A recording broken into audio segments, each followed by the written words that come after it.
ক্রমাগত বাড়ছে রাশিয়ার হামলা, প্রায় কোণঠাসা হয়ে পড়েছে ইউক্রেন। 25 নভেম্বর মঙ্গলবার গভীর রাতে ইউক্রেনের দক্ষিণ পূর্বাঞ্চলীয় শহর জাপোরিজিয়াতে রাশিয়ান সেনাবাহিনী ব্যাপক ড্রোন হামলা চালিয়েছে। আঞ্চলিক গভর্নর জানিয়েছেন, এই হামলায় শহরের বহু জায়গায় আগুন লেগে যায় এবং 12 জন মানুষ আহত হয়েছেন এবং বহু ভবন এবং গাড়ির মারাত্মক ক্ষতি হয়েছে।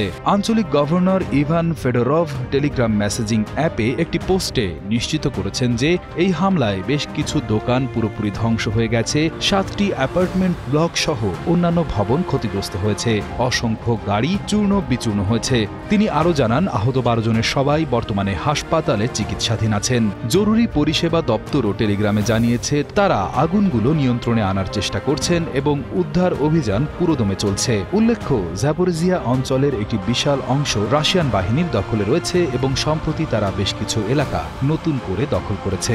তবে একই নামের এই শহরটি এখন পর্যন্ত ইউক্রেনীয়দের নিয়ন্ত্রণে রয়েছে, ফলে এটি প্রায়শই হামলার লক্ষ্যবস্তুতে পরিণত হচ্ছে।